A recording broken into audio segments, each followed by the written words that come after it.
So if you notice that file after opening the Chrome, your PC becomes laggy, or maybe it's lagging when you're opening a new tab, or maybe watching a YouTube video.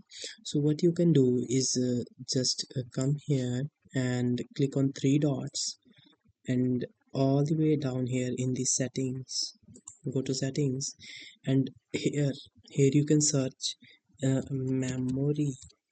Okay, so after searching memory, just scroll down where you can see the memory section. Here is the memory section. So in memory saver, I can explain you what it does. So let's suppose you have opened three tabs. So let's suppose you are working on this tab, this one tab. Okay, so you are working on this tab, but you have this and this and this number 3 4 and number 3 and 4 tabs are also opened.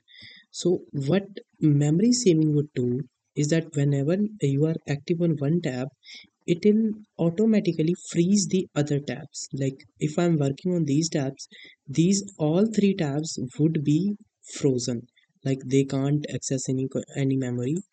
So also freezing also has its timing, like you want to save the moderate memory, so your tabs become inactive after a long period of time, whereas in balanced mode your tabs become inactive after optimal period of time. But if you have your PC has like literally 4 GB RAM, 8 GB RAM, or maybe 2 GB RAM, so what you can do is set it to its maximum. So it in maximum, whenever you'll close one tab or maybe switch to another tab, the other tab would be inactive in nearly 3 to 4 minutes. So obviously it will save you many problems which can occur in your PC. So I hope you got my point. So you can set it to maximum if you have 2 GB RAM, 4 GB RAM. You can set it to balance if you have 8 GB RAM. You can set it to moderate if you have 16 or 32 GB RAM. I hope so you got my point.